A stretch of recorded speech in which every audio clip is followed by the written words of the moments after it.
Samity Samtastic, back with more Guild Wars as we continue with part 8 of the Black Moa Chick tutorial, wherein we get ourselves some Juni berries.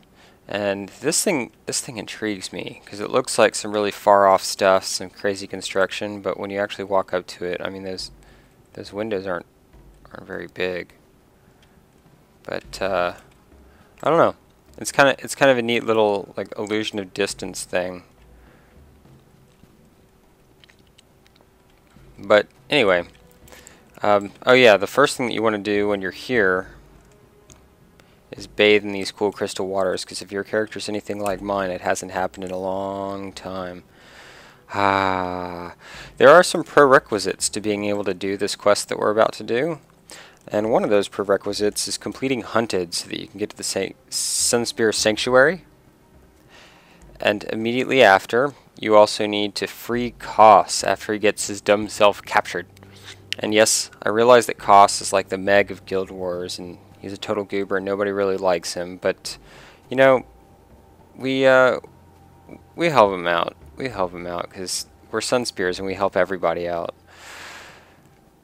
Now, you want to go out of the southern entrance. As you can see, this is the southern Intrexit.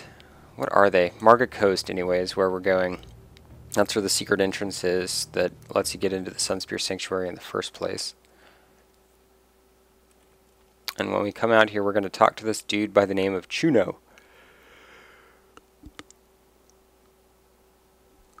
if I recall correctly. So here we are in this little secret hidden entrance behind all these plants. Nobody can see that's there. It's actually pretty well hidden. I like that they did that. And Juni right there, and we're going to be feeding Toma, which is this big monster thing. And so he's got a couple of quests that you do in a series before you can get to this quest, Insatiable Appetite, which happens to be a repeatable quest. And what we do in this quest is we let him eat people. And it's something like every 5 people that he eats gets you a branch of Juni berries. So you can actually get more than 1 branch of Juni berries each time that you do this quest. But the catch is that you've got 3 minutes to do it. And on top of that, you also have to have enemies at 20% health or lower for him to eat them. Though apparently there are some anomalies that involve him eating enemies that are just below 50% health. And not eating enemies when they're at 20% health. So we want to try to get in larger groups as much as possible. It may have been a bad idea for me to bring this group because you don't want too much DPS when you're doing this. But we'll see how it turns out. We'll aggro this healer too. Perfect. More enemies.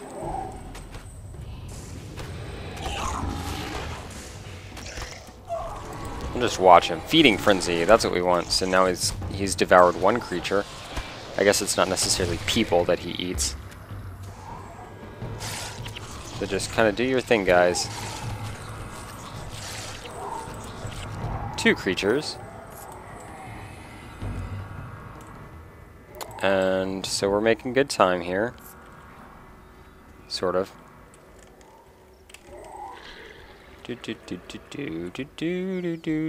are the next nearest enemies? There they are. A boss. A monkey boss. Well, by monkey I mean a monk. Come on, Toma. Get with the program. Go on, Toma.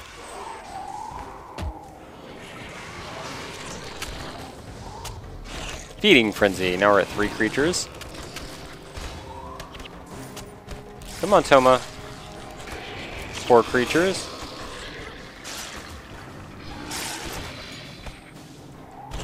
Will he consume the boss? No. Well, we definitely want our gold. So we've got 51 seconds to find another group of enemies for him to eat another creature. Whoa, whoa, laggity. If only this place weren't so sparsely populated.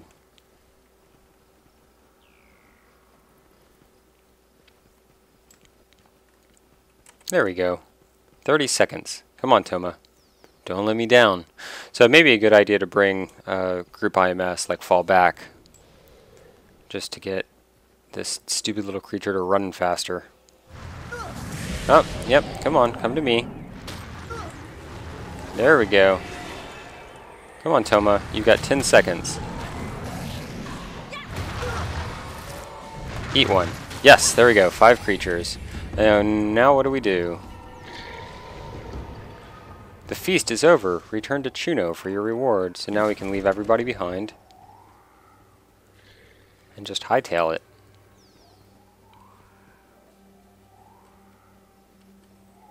Woo! I don't know what's going on. It's like lose some frames. Oh, well, there's some Cornins. Those would have probably been easier to tackle. Trying to fight my old spirits or something. Anyway, the unfortunate thing is the farther out you wander, the farther back in you have to wander to get your quest reward. But it's not so bad. Oh, and there's another enemy. And now you show up.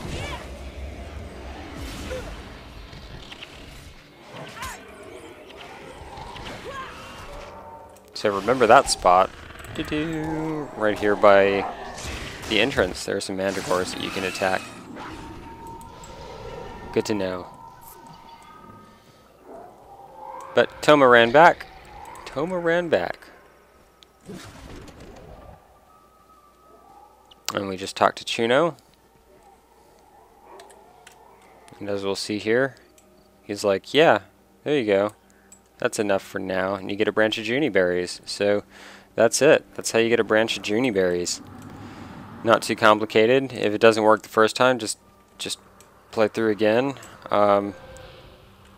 until it works out for you. It's not that difficult. You just kill some stuff. Just sometimes you don't get to kill all the enemies that you need within the time frame. But that's actually it for everything that we put in the incubator kit. So we're gonna follow up next time, part 9. I'm trying to decide if I should reset the timer or not, but part 9 is going to be beginning with Sorrow's Furnace. So I may actually start putting that as Sorrow's Furnace part 1,